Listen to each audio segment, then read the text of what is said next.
like a small macaque, no. Everything was suspended. Switchy up.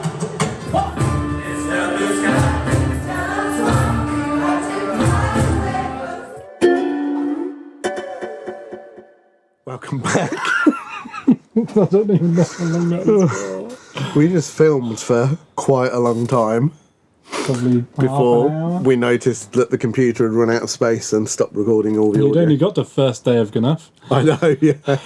I gave Sam quite a detailed what happened at GNUF. Anyway, welcome back to Anarchy in the Ukulele with me, KD, and him, Bongo Boy. I'm going through it now. Go quick.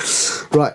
What are we doing today? We're talking about GNUF because you went there at the weekend. Yeah, going to do a GNUF review. Yes, I'm looking forward to hearing again about it. You've also been listening to a new podcast. I have. John Atkins Ukulele Tales podcast, which I've been listening to this week. It's really very, very good. He is known as the Ukulele Teacher on YouTube. Yeah. He's got just a few more viewers than us. Only a couple. Couple of million. He's only been going for a little bit longer than us. So. Yeah. But yeah, I've been listening to his podcast, so we'll have a little look at that. You've been doing a review. I've been listening to the In Waves album by U3, who were at GNUF. At GNUF, I went to see them. Yeah. I did a workshop with Cynthia Lin as well. Oh, very nice. It was really good, so we'll cover that. Yeah. On all bases. Yeah. And then we've got some goodies that I got from GNUF that I'm going to show you, going to reveal. I'm looking forward to yeah, you've not seen them properly yet. In fact, you haven't seen any of them, really. You can see what that one is on the box, but... Yeah, I did look at that one. It's interesting. Yeah. So, yeah, we'll reveal those because there will be reviews coming up of all of those ones. Awesome. So, we'll start with GNUF. Yeah, how was it? Well, I'm going to do a brutally honest review. Yeah, okay. It was really good. Oh, good. Yeah, no, it's cool. I'm going to take you through my GNUF diary. Walk me through your 3 days of ukulele. It's a very hot and sweaty day. I've just got in the car to work and I'm off to the Grand Northern Ukulele Festival. Exciting times. Going on my own. Can't wait. Let's see what they've got for us. I'll do a bit of filming while I'm there and a bit of a vlog. Take you on my journey.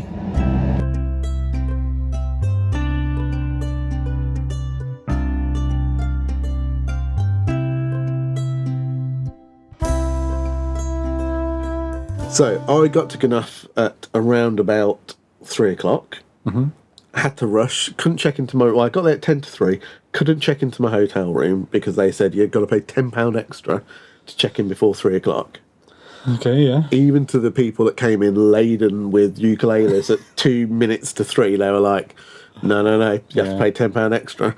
So we all stood around waiting till 3 o'clock. I had a workshop to get to at 3:30 with no idea how far that was in relation to the hotel I was staying at. Okay, yeah. Or anything else. So that was a bit of a rush. But I did manage to get to the first workshop.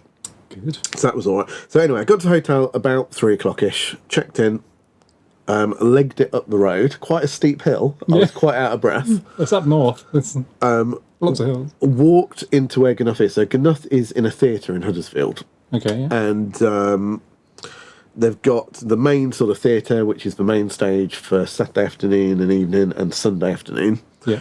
And then there's lots of little rooms and things around that. There's a bar there and a restaurant and a pub just down the way called the Parish, which is really nice. And there's a big courtyard outside. So when you go in, you've got this big courtyard. I'm talking really fast now to get through it, aren't I? With an outdoor stage that's kind of the main hub of GNUF. And then the foyer for all in the theatre is all sort of stands selling instruments and straps and music, all sorts of things in there, which was cool. Literally 2 seconds after walking into GNUF, stepped through the gates, somebody shouts my name. You're just such a rock star. Who do you think it is? So I was going to say Paul, but I don't think Paul went. I was just imagining him appearing. I want to know if you're going to guess correct, being as we've just already filmed this and you know who it was, or whether you're going to go with someone different. Yeah, should I guess someone completely different? Who do you think it was? I reckon it was Tara from the Ukulele Project. No, you'd be wrong. It was Rachel from Ukulele Wales. Literally walked in, shouts my name. I want to just say, I did guess that right You first did guess time. that right the first time. I was delighted to see her. Ran over to her, all sweaty because I'd run up this hill with my ukulele in hand, and gave her a quick hug. And then I felt really bad because I had to be like, I've got to be at a workshop like now. Yeah. But it's fine. We met up loads over the weekend, so that was cool. So I went to the first workshop, which was with Elizabeth Pfeiffer, Yep. and it was a workshop on harmonics. Ah, nice. That was really good. Quite an advanced level, I think. Yeah. Fine for you then. Fine for me. Slightly too advanced for some people, Yeah. if I'm honest. But there was a recurring theme throughout these workshops where they would say, you're not going to learn this stuff in an hour. Yeah. So it's to take away what you need to take from this is how you do it. Yeah. And then you go away and you work on that and you practice it. Yeah. But yeah, so Elizabeth's whole technique was about finding where the harmonic is and how you do that, which is really interesting because Paul's tried to do harmonics with me. Mm-hmm. Four-string boy, it's always a struggle to say four-string boy. Four-string boy went through on our live, and I kind of picked that up, and I got that bit, and he was doing one-handed with his thumb. Elizabeth... Show us what you've learned. I'll grab a ukulele. Was more advanced than that. Which was a good step up for me. Yeah. So she'd show you kind of how to find the harmonic first of all by kind of running along, just being barely touching with this hand. Yep. Until you find where the harmonic is. And what she was saying is quite interesting is there's quite a big space from where the harmonic can be. Yeah. So there's kind of quite a movement of where you can actually get it. That was really interesting. Just that bit kind of made more sense than what anyone had ever showed me before. Yeah. And where the harmonics were, the 5th and the 7th and the 12th harmonic. And then, so when Four-String Boy did it, he was doing it with one hand and doing with your thumb. She was talking about doing it, so you've got that finger on that string there, doing it with your ring finger, which is a bit harder. Yeah. But the reason of doing that, there we go. The reason of doing it is because you've got 3 fingers then. Yeah. Actually, literally 3 fingers. Yeah. To be able to play chords along with that harmonic. So, for instance, I'm going to try and do it. So she's squeezing those 2 strings. We haven't tuned this ukulele. Whilst doing harmonic on the top string. Yeah. And getting a chord with a harmonic on top. And then all sorts of wizardry. Wizardry. All sorts of that. All sorts of that. After that. So that was really good. And then I had a little chat with her afterwards as well. I said, I believe you're friends with Paul Mansell. Who? Paul Mansell? Yay big. Like a Labrador. Labrador playing ukulele. She went, I know. Oh, yeah, that one. She was like, she's had to take out some kind of injunction against him. But she was lovely. We did a review of Elizabeth's book here recently, and so it was nice to meet her. Yeah. Nice to meet her. She was lovely. Great workshop. So that was the first one. Then it was time for the Ukulele Project's Ukulele Jam. There's just one, like their big jam on Friday night. They were jamming all over the place. To be honest with you, they were jamming for breakfast and didn't make the breakfast one.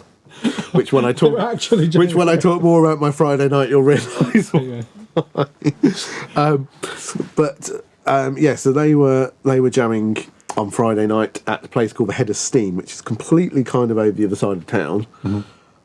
Actually, the town centre, so it's not that far away. It just seemed like a long way when I didn't know where I was going. Yeah. And so it's a pub next to the train station, and full of ukulele players. for the whole weekend, I think, pretty much. You get a discount on your drinks if you show them your ukulele. Just go there with the ukulele. I know, yeah, I might go for the rest of the year and just turn up with a ukulele and say, you have my discount, please.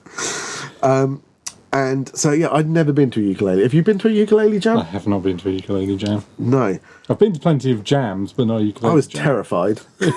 I'm not surprised.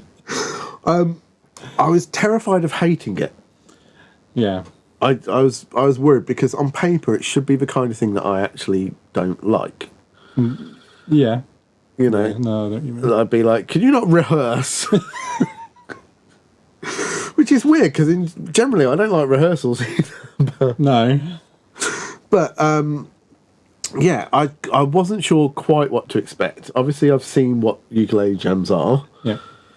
But I guess I was slightly worried about what the standard was going to be like. Yeah. It was excellent. It started off, so you all had songbooks either digitally or they printed some out. And these songbooks had a lot of songs in. I mean, I want to say 40 songs. I didn't count, but it seemed like an awful lot of songs. It might have been 20, I don't know. But there seemed like a lot of songs in this songbook. And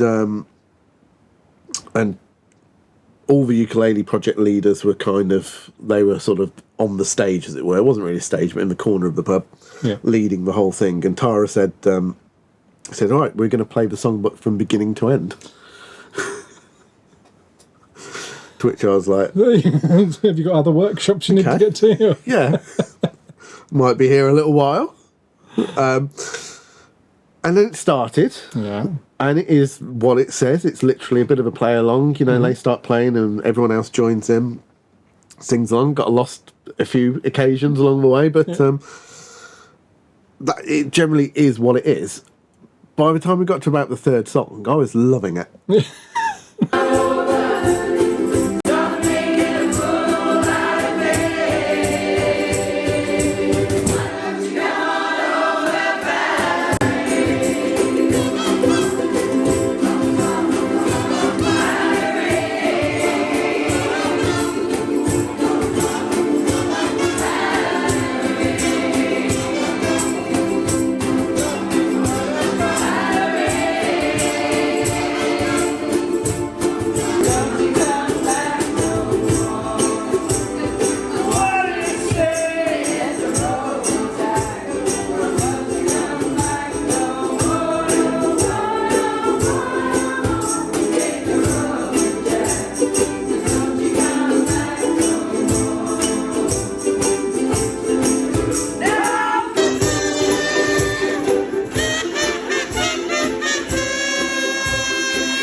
I was singing top of my voice. I started off and I was kind of grumbling a little bit, not really singing, concentrating on playing the right thing. Third song, now that had all gone out the window. Ukulele on the floor. Yeah, there was a nice German lady stood next to me. She was having a great time. Couple from Birmingham, my neck of the woods. Yeah. They were telling me all about sort of the ukulele festival and stuff. That's the other thing. So you go to these ukulele festivals, you sit down next to anybody, could be in the workshop. First thing they do is go, "Hi, my name's..." Yeah. It's really nice. Yeah. It's really nice. So everybody introduces themselves, says who they are. Not like as a around the room thing, but literally I found everywhere I went, you know, if you sat down to next to someone in a pub, they'd go, "Oh, hi, I'm Barry." Yeah. I don't think I met a Barry all weekend. Might have done. Barry Tone? Barry Tone wasn't there. Oh. And so, yeah, the ukulele jam. And, yeah, okay, it's stuff like Valerie and it's all the normal ukulele songs. But, yeah, I was loving it. Yeah. It was great. And I looked around the room and everybody was having such a good time. Yeah. And that's, you know, and after the second pint, I really got down with it. After the third shot. The second pint helped. Yeah. And then I thought I'd better have some peanuts or something because I'd not eaten since about 11 o'clock in the morning or something. And, but yeah, so my first ukulele jam was a success. Excellent. Really liked it. So then I went from there onto a little music venue called the Northern Quarter. And they were doing a singer-songwriter night. And there was other things on back at the theatre and sort of pubs near the theatre. with some quite well-known acts. And in fact, I think U3 were doing a ukulele jam later that night, which I kind of wish I went to, because I think that would have been really good. But I went to the singer-songwriter night, because I thought that's more me. Oh, that's part of the festival still. It's part of the festival, yeah. And so at this venue called the Northern Quarter, which is a lovely little music venue, quite small, but a really nice stage, good sound, serve pizza, and lots of beer. So it was really nice. And I went in, and it was pretty empty. Yeah. There was about 6 people in there, and I think when the guy who was comparing it, Percy Copley, who was the comparer and the first act on, kind of said who people in the room are. There was only 2 of us that weren't in the band, as it were, to speak. And I was like, oh, it's such a shame, because everyone's turning out for the ukulele jams and the sing-alongs, but the singer-songwriters weren't getting people in. And the first 2 acts played to not too many people, if I'm honest. And then after that, it started to build up. And by the end of the night, there was a band that went on, who we spoke about, called Bisky. It's Bisky, but I want to say Brisk, but it might be Brisk. Bisky Brisk. Bisky Brisk. Yeah. I think it depends what accent you say it in. And they were brilliant, and the lead singer played a guitar, not a ukulele in sight. But for the band? Yeah, but she played a guitarolele. Yeah. Same thing. Same thing. thing. We're down with guitaroleles, we like them, yeah.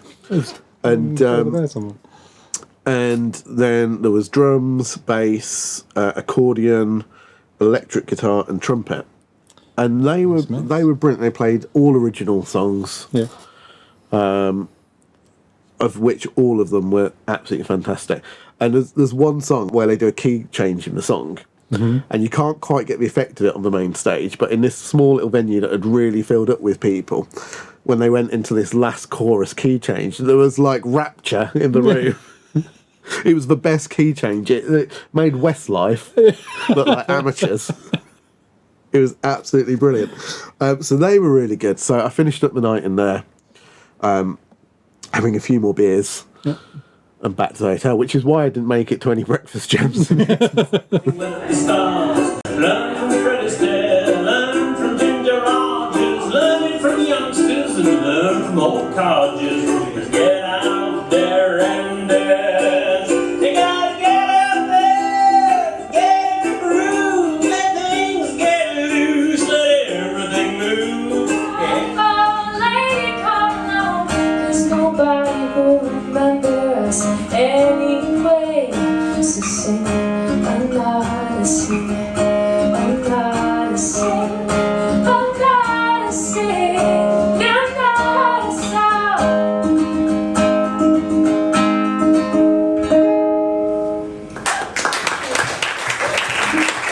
And the 2 left over I'll leave, 'cause I'm older and wiser, you see.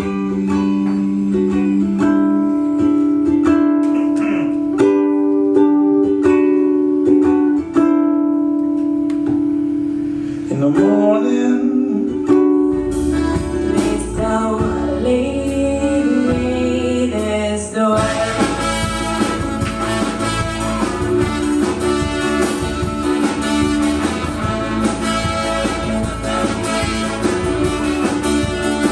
You've been sick and tired, sick and tired, sick and tired of you. I am sick and tired, sick and tired.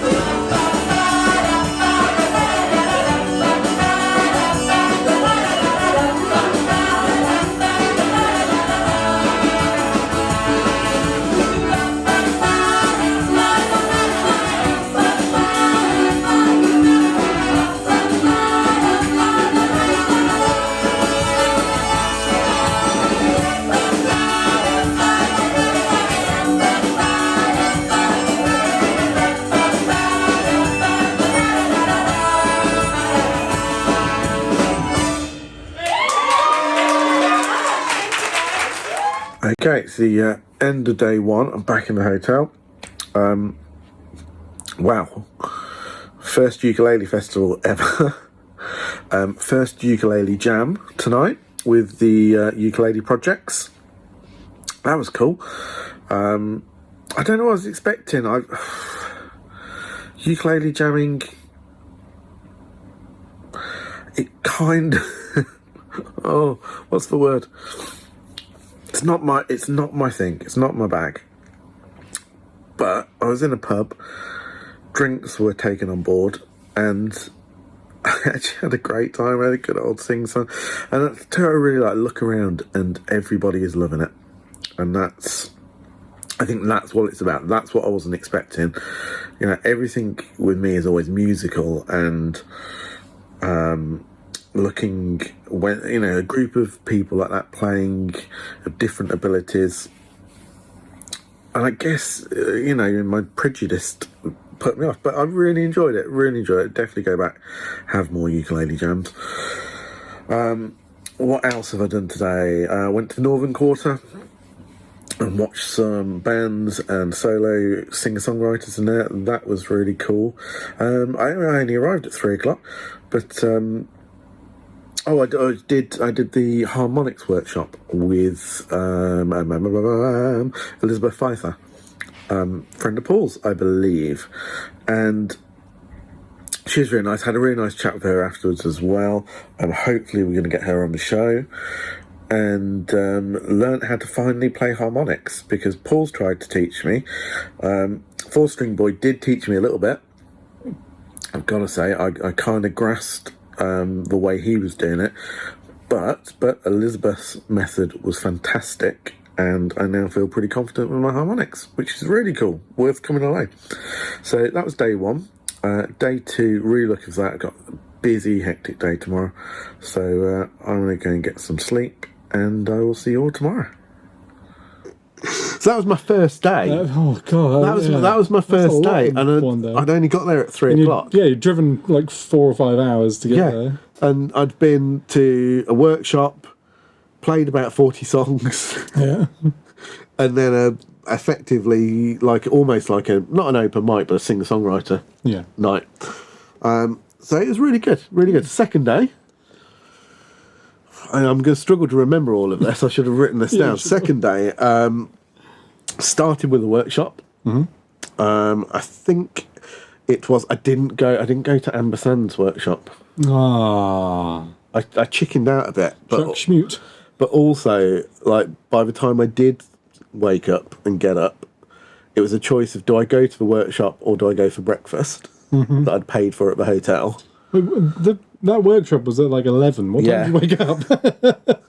So it'd been quite a long day on the Friday, and I went for breakfast instead. So I felt a bit bad about that. Maybe next year. How was the breakfast? It was average. Yeah. I'll be honest, it was all a bit anemic. Was it a hotel breakfast? Yeah, it's hotel breakfast. And so I went to various workshops on the Saturday. I went to a melody.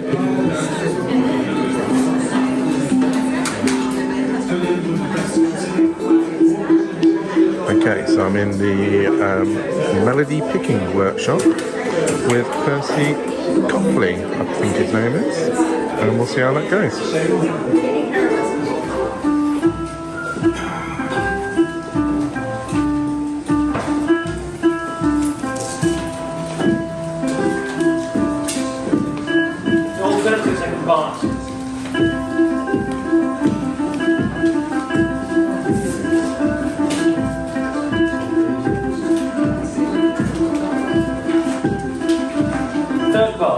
But so that was quite interesting, kind of just, you know, plotting where you're playing, and, you know, it involved kind of swapping fingers around a little bit from normal chord shapes, and it was interesting. I liked that.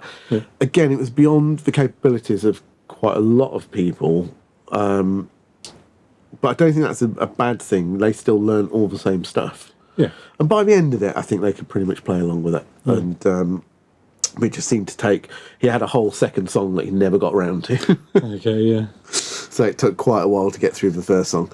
So that was good. And then I went to another Elizabeth Pfeiffer one, which was called the Hawaiian Sound Image, which was quite interesting. So the thing about Elizabeth, unless I'm wrong, but I'm sure this is what Paul said, or somebody said, she's Her got good sort of friend a Paul. doctorate in ukulele. Yes. So she's really... Or she's the first person to working to get one, or she's... or something along those lines, Yeah. but she's very much an academic Yeah. who has studied every detail of the ukulele, which was really interesting because it really showed in her playing, because I felt like she could just adapt her technique to different techniques for different reasons, whereas most players have one technique and that's what they stick to. Yeah. She'd studied the reason behind using certain techniques for certain things. Yeah. And could adapt what she was doing, and so that was something that I was really impressed with. And it was, the workshop was a bit of a study on a Hawaiian method book, really, that was written years and years and years ago, and why it was and how it was written and things like that. And it was interesting. I enjoyed that. It wasn't so much a playing workshop; it was kind of sit and More listen, and we'll try a few of the things, and we'll try some of the string. But that was nice. Oh yeah, sounds interesting. What else did I do on Saturday? And then I went to the afternoon main stage show, and saw lots of acts on there, some good acts. Elizabeth was on there as well, playing just out of this world, her actual playing. Yeah. I've heard some of the stuff, and it's... Yeah, I mean, you could hear a pin drop. It was really, really nice. And she did quite a lot of sort of modern classical pieces, one which was really quite avant-garde, which I really liked.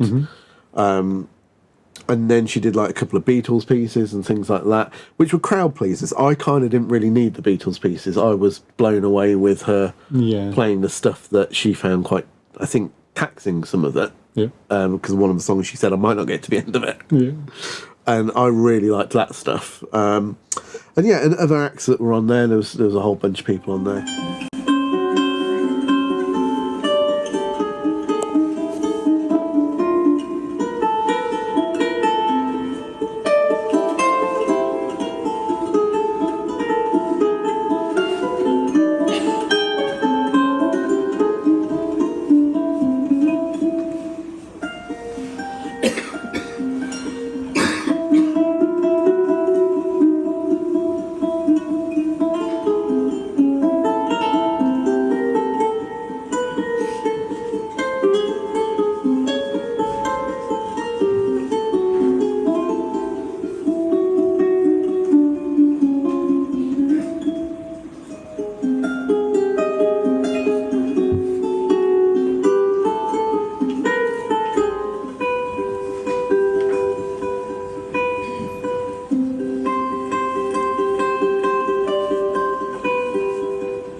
And that was good. It's nice going to a proper theatre to see a show with the sound being perfect and the lighting really nice, and feel like in that theatre kind of atmosphere.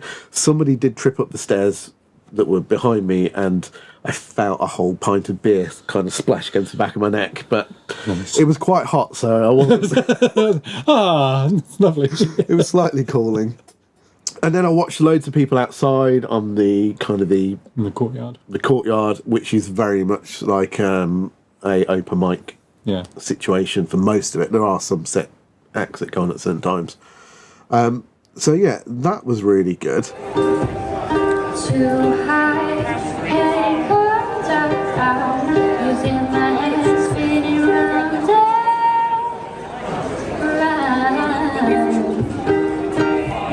'Cause do you feel me now?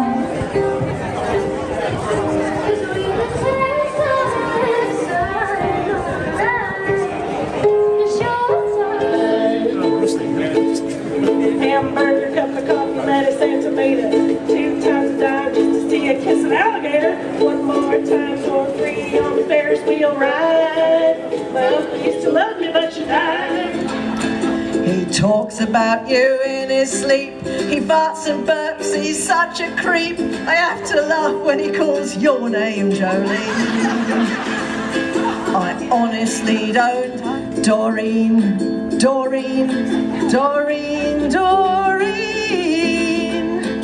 I'm sorry, love, I do not want your man. Doreen, Doreen, Doreen, Doreen. You think I'd take him just because I can? You know he thinks I fancy him, his piggy eyes and pocky skin, his arrogance would knock me dead, Doreen. He never sweats, no, not a bit. He smells like something really nasty. You'll never palm him off on me, Doreen. But Doreen, on the other hand, your figure trim and smile so grand. I'd love to get to know you well, Doreen.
Then I bought a load of ukuleles.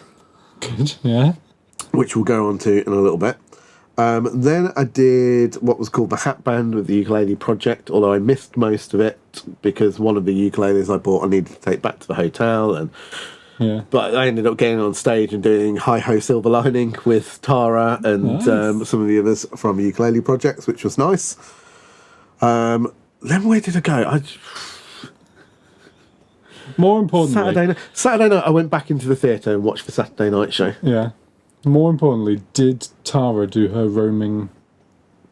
I don't know if she did. She kept promising it, but she was very busy, so I didn't really hold her to it. Saturday night, back in the theatre, some really good acts. Favourites were a band or a duo called Plastic Jesus, who do comedy songs, and they're very funny.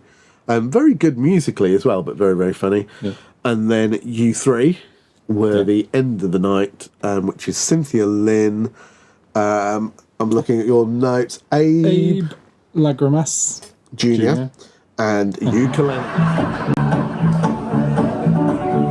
Now Vicar was a judge of the jam making competition at the village fair. And when the judging of jam was done, the jam was laced with hair. Dear Miss Prudence was distraught at the state of a plum preserve. Her favourite jar all covered in fluff, it was unfit to be served. It looked like a small McHucknall. Coast.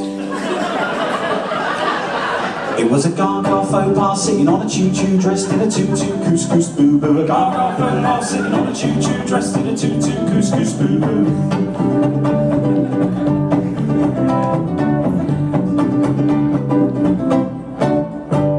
My wife when they left me for another bloke. On the day a big tragic news story broke. He was a pilot and every time he spoke he said he loved drugs and Star Wars. So I said bye bye my wife on the day they died. She left me for a sky high sci-fi fly guy. Bye bye my wife on the day they died. She left me for a sky high sci-fi fly guy.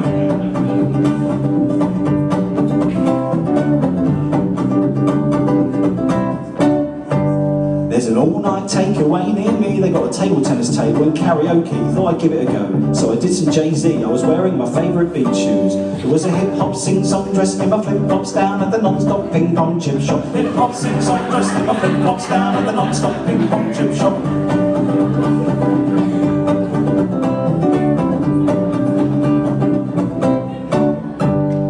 Now, Jennifer Lopez is being served a drink by some sort of monkey, I think.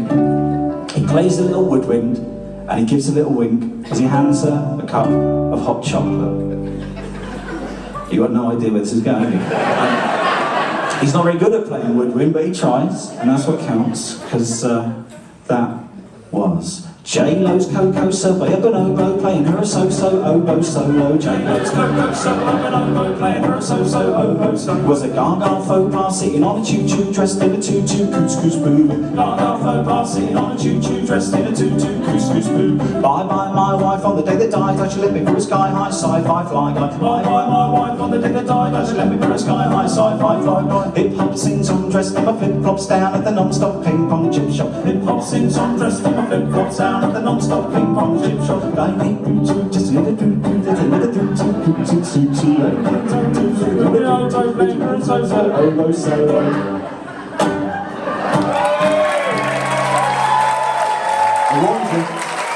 Thanks for having us. We've been Plastic Cruiser.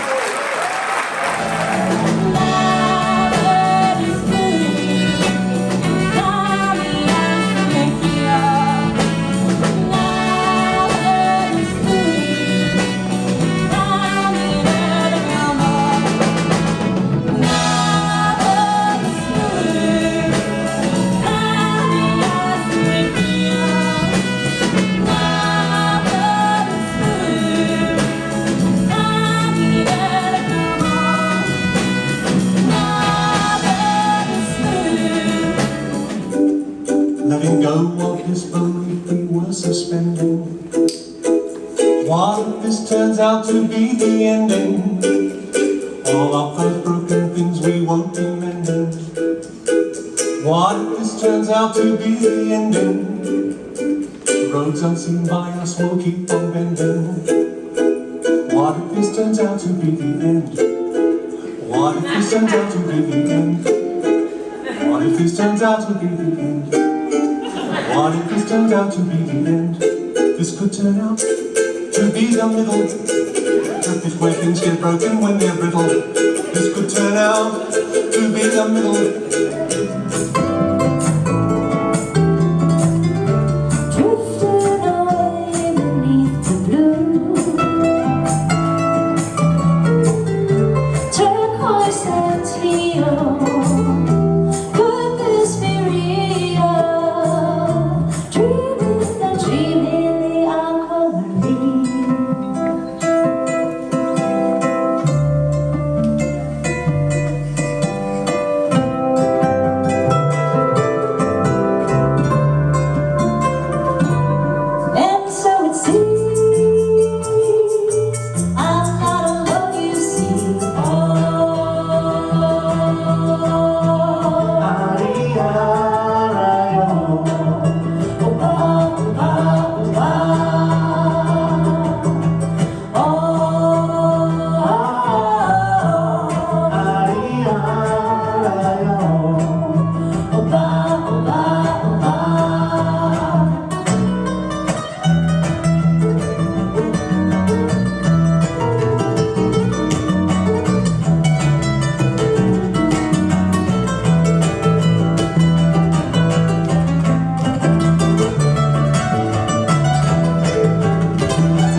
Switchy on.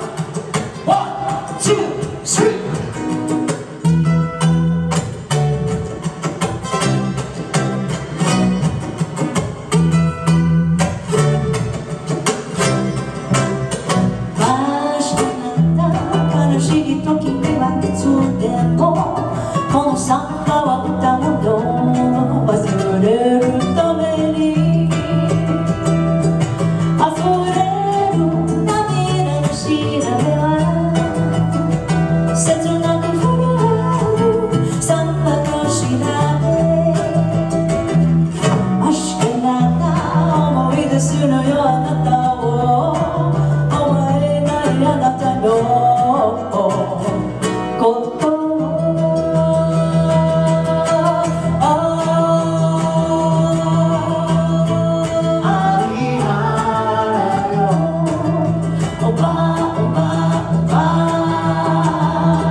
And yeah, they were really, really good.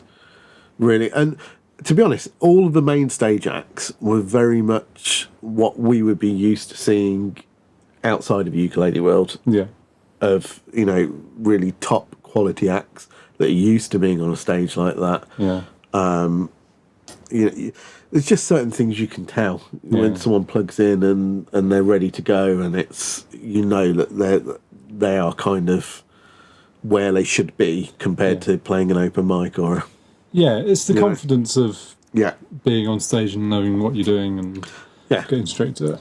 Yeah, and that was nice to see, because I've not been to a ukulele festival before. No. What I've seen online wasn't great. Mm-hmm. And it was really professional, professional. So I really enjoyed that. So that was my Saturday.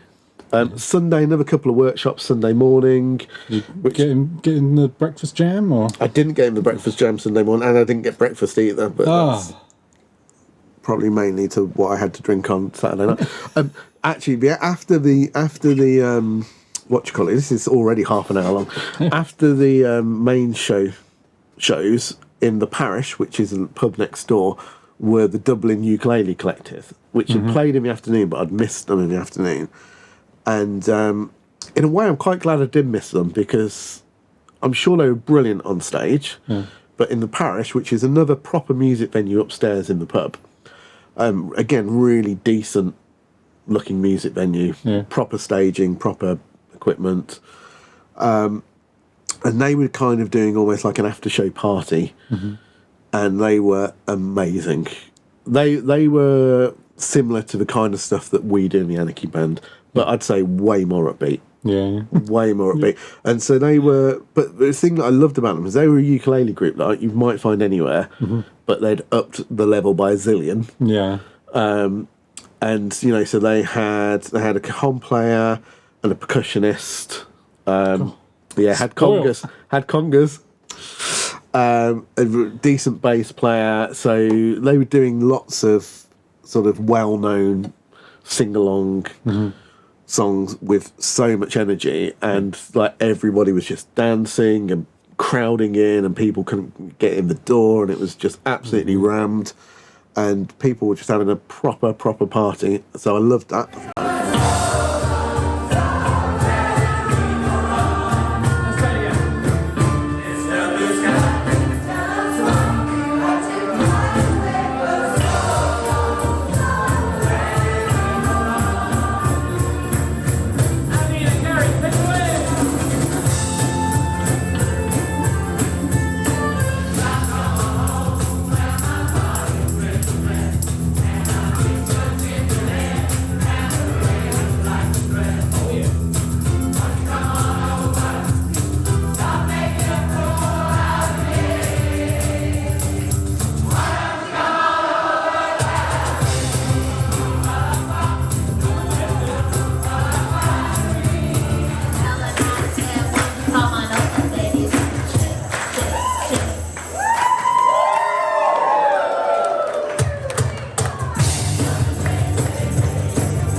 very much. They were really good. I would see them again anywhere. Yeah.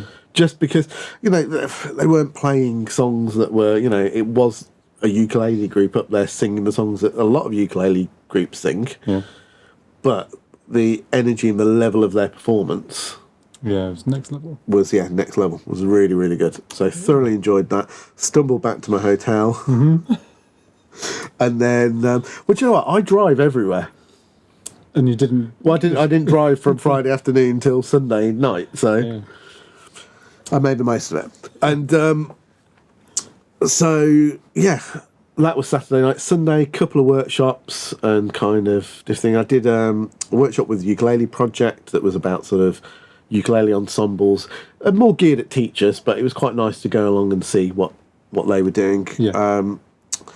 And I can imagine if you're trying to teach a group of people, that workshop would have been really handy for you. Yeah. And then I went to see Phil Dolman do a blues workshop, which I absolutely loved. I thought that was brilliant. Again, the standard was quite high on that, but what Phil did, which not necessarily everyone else did, was he just kind of pushed past it. And just kind of, he didn't stop and allow, he kind of just said, look, this is for you to take away. You're not going to master this in an hour, but I'm going to show you all the bits that you need to do and then take it away. But by the end of the session, there was a lot of people playing the stuff that he wanted them to play and playing through the piece that probably wouldn't have got there had he kind of just kept backing off and sort of waiting for people to catch up, or, he just pushed through it. And I thought that was the sign of somebody who really knew what they were doing in a workshop. Yeah. Oh, and I also went to a Cynthia Lin workshop as well, which was about bar A chords. Bar A chords. She didn't call them bar A chords, she called them bar chords. Well, I've already confirmed. told her. Yeah. And she was teaching one of her own songs. Yeah. Again, I think, it's one of the hardest things for beginners, isn't it? And so there was a bit of a struggle within the room with some of that. But her method, I learnt some stuff. And I've been barraying for a while. Yeah, I still haven't got to grips with bar A chords. No, some really interesting techniques and ways of thinking about it, and also kind of just making sure that every string is playing and ringing out and concentrating on that. But a good workshop from somebody who obviously knows what they're doing and in the ukulele world is quite famous. Yeah. She was lovely. I met her in a car park later and had a little chat with her. She was lovely. Had a good chat with her. Had a good chat with lots of people. Yeah. So we recognised around every corner. Do you know what? It was, I met loads, like so many people that just went, oh, I love your videos, love the channel.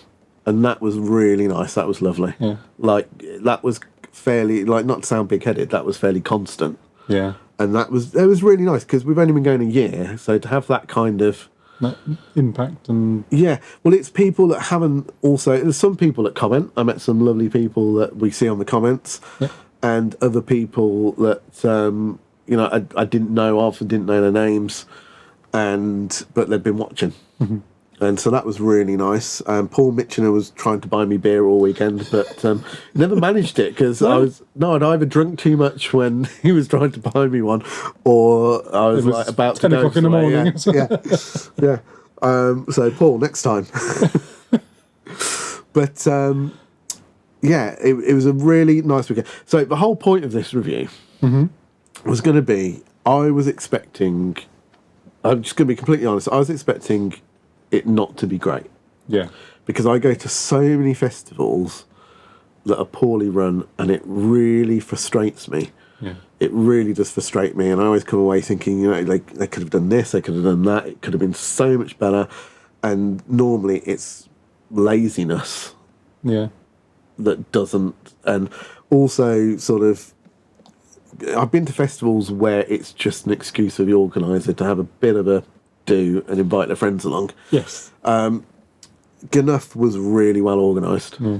Really, really well organised. It's been going for a few years now, hasn't it? Yeah. As far as I've been not just... Well, I hadn't been to other ukulele festivals, so I'm talking about general festivals. Yeah. We go to loads and they're poor. And the turnout for them is poor and the audience is poor. This was packed. Yeah. It was rammed with people. Or every one of them, I can't imagine someone coming away from there and going, it was so-so. Yeah. I think everybody there, to me, looked like they were having the best time. And it ran really well. The schedule of it, the workshops. I would have liked to have seen a couple more advanced workshops, Yeah. I think. But there might have been a couple that I didn't go to. There was one bass and ukulele workshop that I kind of wish I'd gone to, but I was going to something else at that time. And yeah, really, really, really good time. I had a fabulous time. Oh, good. I made quite a lot of contacts, Yeah. which I tell you, shall we skip around a bit and do a coming up, because it's kind of relevant to the GNUF stuff, Yeah, go for it. and then we'll come back to the reviews.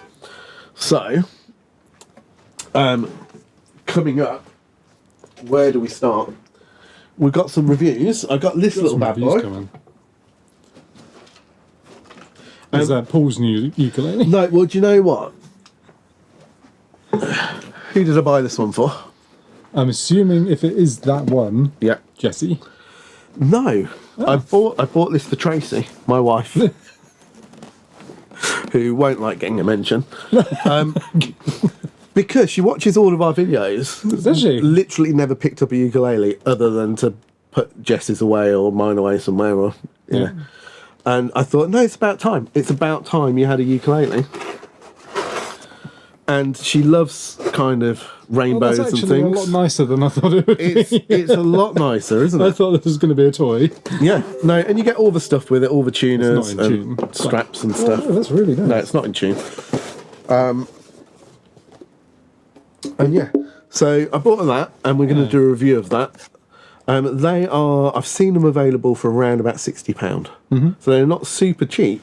No, but I mean, I was expecting it to be 15 No, or something. it's actually, it feels quite nice, doesn't it? And quite there's quality. A good amount of weight to it, and Yeah. it feels like it's made very well.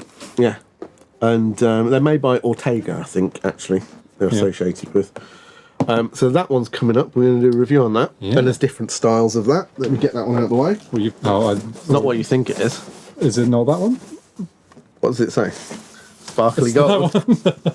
See, I saw the receipt. Oh God, I saw the receipt for this come through on our emails. Yeah. Oh, that's. Is this Look for at Abby that. by any chance? Well, Trying to get like the. it wasn't specifically for Abby, but I imagine when she sees it, Yeah. she will take charge of it. That's beautiful. It's different, isn't it? You could have taken that to the drag workshop. It's very different. It feels I love nice. it. It's smooth. It looks like it should feel like sandpaper. I mean, I thought, maybe on stage Yeah. it could look. It kind of looks cool on camera. Look at it. Yeah. So we got that one to review. So they are the cheaper ones. Okay. And then I met the chap that runs Noah Ukuleles. Well, he is Noah Ukulele. His name's not Noah. Okay. I'm very hot and I'm sticking to this chair, and it's quite painful. Yeah. Well, every time I move. So Noah are a ukulele brand that it's a UK-based brand, but they're all made out in Vietnam, Okay. Yeah. and they're handmade, solid instruments. He had a whole stand of different instruments Yeah. at a fabulous price. Yeah. Really, really good prices. And I've wanted one for a while because all I've ever heard is good things about them. So I thought, well, we need to get one and review it. So we have this, which is a super tenor, which I think means a Ooh. slightly bigger body. That's a beautiful looking thing. It's nice, isn't it? Yeah. Little spin. Yeah. Yeah, that's lovely. It's a tenor. It's a tenor, but it's Feels called a quite super big, tenor yeah. because it's a bigger sort of almost a juggernaut baritone tenor. style Yeah, we can have a baritone. body. Solid wood. Yeah.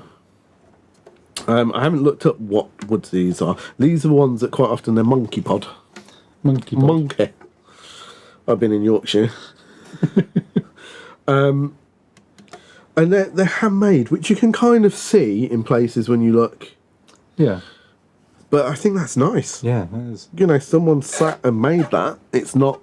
Yeah, I mean, I like it Mass when you can manufactured. see like little things. Yeah. They're not like gaping holes in the side. No, I mean, it feels lovely. It feels really nice. Yeah, when you can see that it's handmade. It's, So, yeah, review coming on that. So that's the Noah Super Tenor. Has it got a number and serial number 084. Number 84. Yeah, presumably there's not been loads of them. Yeah. Which again, I think is really nice. Yeah. Really nice. That was around about £300, 200 and something pound. Which for a solid body is a bargain. Solid body doesn't mean it's going to be good. No. But looking forward to getting to grips with that one properly and doing a review. Then, my friend. So this one. Is this the one that you've been excited about? I've been excited by this one. So this one. This one. Coming next week. Coming tomorrow. It's so uncomfortable. These chairs are so uncomfortable. We're filming all day tomorrow and I don't want to sit on these chairs anymore. I'm not going to be sitting on these. You sound like Abby. Yeah, I'm pregnant. It's my baby bump. This one was... So Carla were there. Yes. And a chap do called... do they sponsor They did sponsor the show, yeah. the show, but also the courtyard stage? Yes, they did. Yeah. Yeah, they did. They sponsored the whole festival, I think. Yeah. So Mike Upton from Carla was there. Now, Mike Upton is the founder of Carla Ukulele and the current president of Carla Ukulele. So he was there. Did he see you and say, "Oh, I watched the channel"? He did. No, he didn't. No, he'd never heard of us. But he was there showing these ukuleles. Yeah. And the luthier that designed these ukuleles was also there. So I got chatting to them. People will know straight away who that is, but I'm spreading it out a little bit. Because I want to show you a couple of things first before we go into detail. We're not going in massive detail. This is just a pre. Yeah, we're reviewing this tomorrow. So with this ukulele, you get... Ooh, a hand-signed certificate of authenticity. Yeah, so that if you sell it on, you can prove it is what it's supposed to be, which you only get with top Carla models. Yeah. So we'll take that. Anyone breaks in tonight, it's all in the case for you. This will have been No, moved. I'm taking it home. This was filmed days in advance of this video. So this is a ukulele that was designed by Pete Howlett. And it's an instrument called a Revelator. Ooh. Now, Carla have bought the rights to this instrument. So Pete used to hand make these in his studio in Wales. Yeah. Carla have bought the rights to these to manufacture, but they're still hand making them in their sort of custom ukulele shop over in the States, which Pete has been massively involved in, gone over there and worked with all of their builders. Yeah. I think it's a very small team of builders, and they're not producing thousands of these things. Yeah. I think he said at the minute they're sort of around about 20 of them a month or so. And this is the Revelator. And so he had 4 of these at the show, of which we now have 1 of them. Ooh. Solid koa. Yeah. It's slimline. But the whole thing of this is they don't sound slimline. No. You get the tone and feel. I love this one. I'm just going to say, it's Thursday today. It's been super hot all week. This has been sat in your car for like 4 days. It was in my car a lot on Sunday because I had to check out the hotel. I kept leaving the aircon on in the car while I was out doing stuff. Did it have a thing to it was sat my in the car ukulele's in the and car? it's been sat in here this week. Yeah. And it's pretty much in tune. Yeah. With the drop G. Yeah. So low G. Low G. That's the one. So yeah, full review. Yeah. And when I say full review, we're going to go to town on this one. Yep. Is coming really, really shortly on this. It's a really beautiful instrument. It is. It is really, really beautiful. And sort of the way it's done and everything. When you look at it. Yeah. Our first all koa ukulele that we've had. Yeah, I mean, there's so much to say about that. Yeah. Really. But it is an absolute... It's a beaut. So when you play it, it's not like anything else we've had before. No. And Paul is coming down to play this tomorrow. He is. And we're He's going to do very excited. Yeah, we're going to do lots of filming with this. We are going to do a proper review on it, though. Yeah. So if we don't like something about it, we're going to say. Yeah. And yeah, we're going to go fully into it, and because they're not cheap, No. they're not cheap, but it's a bit special. Yeah. This one. So I'm this expecting one's this gonna video come for this to be completely blurred the entire time. out. Yeah. I mean, we're giving the game away slightly, but it's coming up really soon. So watch the videos that we put out on this, because it is a beautiful instrument, and there are going to be more available, and yeah, really nice. Right. Shall I do my bit? Let's do your bit. So I've been listening to the album In Waves by U3, who played at GNUF, who are made up of Cynthia Lin, Abe Lagrimas Jr., I think that's how you pronounce his name, and Ukulele, who are all well known in the ukulele world and all amazing players, and they all sing. They were fabulous. Annoyingly talented. And multi-instrumentalists as well. Yeah. Or certainly the two guys were. Yes. Well, I think it was I think it was Ukulele who has done percussion and things on this album as well, and bass. Okay, Abe did percussion on The Night. Yeah. Ukulele did bass. Apparently he plays saxophone as well. Yeah. I meant to say, so something you need to get, which they had. He had. So he had a cajon, not as flashy as yours. I don't think he had a pedal on that. For kind of bongos, he had like a very deep ukulele body. Yeah. So it was the shape of ukulele. And it sounded really cool, but with a wooden top, so a bit like your Lorta. Oh, cool, yeah. But yeah. So I'll just sacrifice one of your... Well, it was like a ukulele body, but with a deeper depth to it. And that's really cool. He also had a ukulele shaped shaker. Oh, yeah. Anyway, go on. Very ukulele. Carry on. In this heat. Yeah. The album is made up of 9 songs. There's 7 covers and 2 originals written by Cynthia Lin. And it's just such a chill ukulele album. It just makes me feel like I'm laying on the beach with a cocktail. Yeah. It's got Hawaiian inspiration, and there's jazz in there as well, and a bit of samba. And yeah, it's the instrumentation throughout. Obviously, there's a lot of ukulele through it, and multiple ukuleles, where there's rhythm ukulele and then doing lead. I think there's a lead part on most songs, and it's just superb playing on all of those. And then it has lead vocals by Cynthia, and then backing vocals by the other 2. And just the harmonies and everything is just fabulous. I listened to it on my way back. Yeah. And yeah, it's just what you're saying about the instrumentation. The thing I really notice about it is quite often when someone does a ukulele album, it's either really stripped back and it's just ukulele, or ukulele and voice, or ukulele bass and voice, and it's quite stripped back, or it's so heavily laden with other instruments that the ukulele the one ukulele part can disappear. Yeah.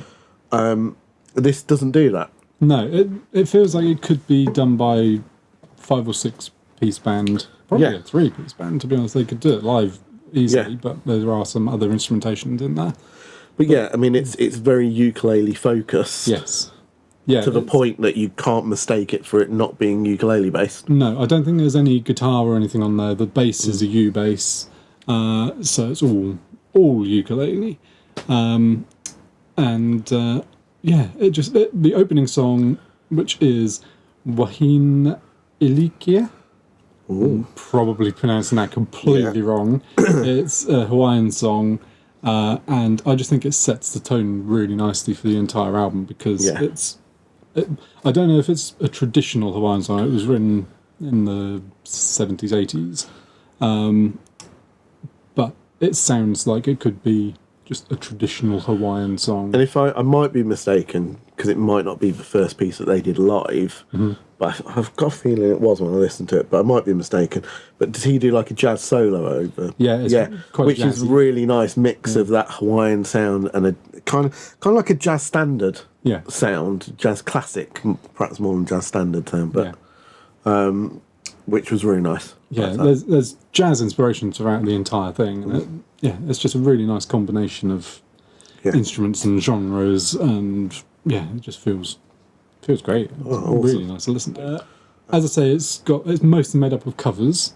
They are, there's 3 or 4 of them that are very, very well-known songs that I know. And so there's Message in a Bottle by Sting, and Sweet Child of Mine by Guns N' Roses, Cry Me a River by someone, but Michael Bublé covered it. Everyone's covered Cry Me a River, let's be honest. Sweet Child of Mine live, when they played it live. Yeah. You know the end section that nobody knows? Because everyone sings, "Oh, sweet child of mine," and then there's a whole end section, Yeah. which they kind of did to this reggae beat. Mm-hmm. I was going to make you guess something, but you're never going to guess it. I was going to say, what circus skill do you think was represented during that section of the song live? They were doing, like, performing a circus skill. One of them was. The other two were keeping the reggae beat going. Percussion and ukulele keep. I'll give you a clue that's no clue to you whatsoever. They're juggling ukuleles. You're so close. Juggling. Ukulele. Yeah. Ukulele. With the shakers. Opened his case up or out of his pocket or somewhere. Got these light up juggling balls. And there was a whole 5 minutes juggling section. He did drop them a couple of times, but it was really good. That's so random. Yeah, it was very random. But I mean, I give them points for showmanship. Yeah. Sorry, I've interrupted your review there with more GNUF stuff, but go on. They also did a cover of Masquerada, which is brilliant, isn't it? I mean, the cover is fabulous. I really, really like that. It made me think of the football. It's as soon as. I mean, I don't know the original really, apart from its football TV adverts, and Black Eyed Peas used it as a sample, and it was really good. Yeah, and then there's a couple more covers that I'm not familiar with, but they did brilliant versions of them. I'm sure they sounded great, but I don't know what the original one was. And then the original tracks were just like. They were just as good, if not better, than the covers. Yeah. I've just noticed on your notes you mentioned that you really liked Aquamarine. Mm-hmm. Is that what it's called? Yeah. Aquamarine. Which was a lovely song, which is what she used for teaching the bar chords in the workshop for. Yeah. So I have got her arrangement of that, and it's so nice. Yeah. Lovely, lovely song. Yeah, it was a gorgeous song. One of my favourites. Yeah. It just... Yeah, they stand up amongst the covers so well that you wouldn't be able to tell. Like, I wish the entire album was originals. Yeah. Because the covers, I don't want to say cheapen it, but when you're listening to this beautiful album and then suddenly Sweet Child of Mine comes on, it's sort of like, oh, okay, and it takes you out of your headspace of laying on the beach, listening to really, really nice music. Even though the covers are nice, it just feels like it would have been really good if it was all originals. Yeah, I felt on the night a little bit that there was maybe one cover too many, but I'm maybe different to most of the audience, and most of the audience probably like that. Yeah. We know that. We know that. Like, we always have to stick covers in stuff to. Yeah. Sometimes to get an audience back when they're kind of fading off a little bit, you stick cover in, and then they're back for the last sort of 2 songs of the set and stuff like that. Yeah, I mean, it works with any band, really. Yeah, exactly, Throw a cover in and everyone snaps back and say, oh, yeah. But I do... The arrangement of Sweet Child of Mine, especially, because I know the song so well, it's such a good arrangement. And just the ukulele solos that they've put through it. And their musicianship is really, really high. Really high. They've got... like vocal melodies and licks in there, and then some beatboxing at the end as well, which was completely unexpected, but fabulous. And awesome. Yeah, it's just a really, really good album, and it's jazzy and samba and Hawaiian and ukulele, and it's a good listen. Yes, I played it again driving back. Yeah, I'm going to listen to it on the way home. I really, really enjoyed it. Perhaps we'll do more album reviews. Send us in something that you think we should review. And BongoBoy, maybe that'd be your thing. That can be my thing. Music reviews. Give you a break. Give me a break from talking. Yeah, I thought they were brilliant. Interestingly enough, I had a look at their streams earlier, and their streams should be way higher than what they are. Yeah. Well, I was quite surprised, but it's quite a new thing, I think. They've only got this album out and a Christmas thing or song or something out as well. So I don't think they've been doing it a super long time. No. But I guess Cynthia Lin, certainly in this country, is perhaps known for her YouTube channel more than as a performer. Yeah. And what was really nice to see at GNUF, and also with the album, is that, you know, she's brilliant. Yeah. You know, what a performer, and her voice is absolutely amazing. So yeah, go over, have a stream, buy an album, stream it, download it, whatever you can, because... And go check out they've all got YouTube channels and they all post videos, so go check them all out, because they're fab. But together as a three, I think they could become... They already are huge in the ukulele world, but they're the ukulele supergroup. Yeah, I'm kind of hoping that they're going to get to the top of that, because there's a couple of people at the top and we need more. Yeah. And I think they're well worthy of it. Yeah. Absolutely. Awesome. Oh, cool, good review. thank you. Let's talk quickly. Where are we going? Well, we're nearly going an hour. Let's talk quickly about Ukulele Tales podcast, because I said I was going to do weekly reviews on podcasts, which I'm actually really enjoying. Yeah, because I probably wouldn't necessarily listen to this amount of ukulele podcasts that I've been listening to. But yeah, I was listening to this one. So this is John Atkins. Is that how I said it was? John Atkins, who is alias the music teacher, not the music teacher, ukulele teacher, on YouTube and other social media and things. And John's been around for a long time doing ukulele stuff, of which I've learnt most of what I now know about him from this podcast, because I've listened to quite a lot of episodes this week. And certainly I thought he was out in LA, but he's moved back, so he lives in this country again now. Which is interesting. It's interesting dynamic, thinking, you know, someone out in the scene in America where it's so much different to what it is here. And that's one of the interesting things on the podcast is, you know, he does a review of a local ukulele festival down in, I want to say Dorset, but maybe it's not Dorset. Somewhere, anyway. And somewhere not too far from Bath, I don't think. I might be wrong. Might be completely wrong. Don't know what I'm talking about. The UK's small. Everything's near each other. Yeah, everything's near each other. And that was interesting. He went over to NAM and did a sort of podcast based on what he did at NAM. So that was interesting, the people he met and talked to, of which there's then a lot of interviews in future podcasts from people that he met at NAM this year. He did a podcast with Phil Dolman again, that just seemed to go...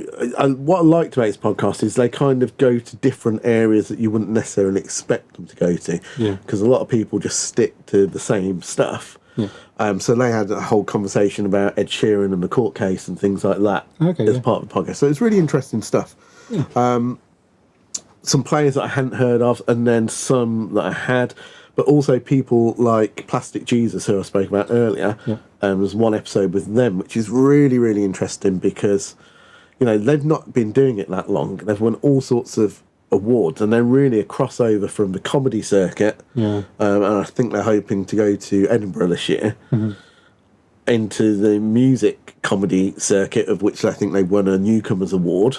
And then they've now got kind of the ukulele circuit, which they weren't really into. That wasn't why they did it, playing ukuleles, or they didn't really know what the ukulele circuit was, and now they're getting these bookings and doing these gigs and really enjoying the ukulele circuit as well. Good, so that was a really interesting one.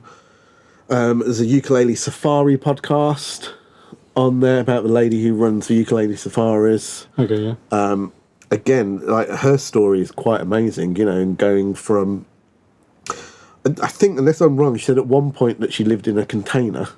And someone had given her a ukulele, and that's what kind of got her started. And she now runs these ukulele safaris with, I think, Sammy Four-String Boy is going and doing one in March next year. And she runs those, and also loads of charity stuff as well. So her story was just really interesting on the podcast. So it's a really nice podcast. I like it. It's a weekly podcast. which he only started in November, but because it's weekly, there's already loads and loads of episodes. I think it might be quite hard to keep that up, knowing what it's like to do weekly. Yeah, I mean, weekly things. We have to really scrape the bottom of the barrel to do weekly. But yeah, if anybody knows him, tell him about us and see if he'll come on our show. Yeah, we need some content. But yeah, really enjoyed that podcast this week. So it's Ukulele Tales, John Atkins, available on iTunes, Spotify, Audible, you name it, and practically everywhere that you're getting your podcast from. And it's an interesting take because he's now living back in the UK, but he's been out in LA for a while. I don't know his life story that well, but and also he's had massive success with his YouTube channel, like huge success with his YouTube channel, which has meant that he's perhaps got a different audience. I think there's very American-based audience for his stuff. And it's just interesting looking at that and how that differs from what we're encountering. But yeah, good podcast. Yeah, it sounds it. Right, so this was another short one. This was. I mean, it's only 10 minutes. Yeah, I mean, we might not edit this too much because no, it'll be fine. I think this is what we're doing on a Friday. We're chatting. It'd be so much easier as a live stream. It wouldn't. It would be stressful as a live stream. But yeah, so thank you for watching. You're not doing your guitar section this week? Oh, my guitar section. Okay, right, I'll do a quick guitar section. Got to guitar segment. Well remembered. I bought another guitar. Bought a new guitar. You're going to do this every week? Maybe. This is out of tune now, but I bought a new guitar, which is a Gretsch guitar. And the one thing, so it came today, and I was showing it to Sam, that we were talking about and realised is this is not an expensive guitar. It's a beautiful guitar. I don't know how well that is showing up on camera. Beautifully designed, really nicely made. Grab your mitts on that one. This was the Gretsch Guitar-Ukulele that we reviewed a few weeks ago. Yep. That we really weren't very impressed with quality-wise. Yeah. This guitar's £50 more than this. Yeah. And that is what is wrong with guitar makers manufacturing ukuleles at times. Yes. Yeah, and the quality of this is so much more than that. So much more. 10 times. At least, yeah. And that's our guitar section this week. Excellent. Is buy a guitar. Well, I don't want to say don't buy from guitar manufacturers because people buy Fender ukuleles and love them. And if you love it, that's absolutely great. And we've had people comment on this video saying I bought one and I liked it. Yeah. Mostly not those comments, I'll be honest, that we've had. But guitar manufacturers need to up their game. I don't have a problem with them making ukuleles. Yeah. But if you can make that for £50 more than this, something's wrong. Anyway, little rant to end the show. It was nice as a warning for cancer and reproductive harm. They generally all have those on them now. Really? Yeah. Oh. Which is quite annoying. But yeah. Anyway, thank you for watching. Yeah. Make sure to like, subscribe. And ring the bell. I'm not going. I started it. It's your job. It's over there. You don't have a dog and bark yourself. It's too hot for ringing the bell. We'll be back next week. We're going to do another music review. We'll maybe do another podcast review. Yeah. We've got some great videos coming up. We do. Now, with all reviews. the things that we've told you about. Yeah. We've got the effects pedal from last week coming up. Yes. And reviews for these are going to come up. And some really fantastic content. Yeah. So we'll see you soon. See you next week. Bye-bye. Bye.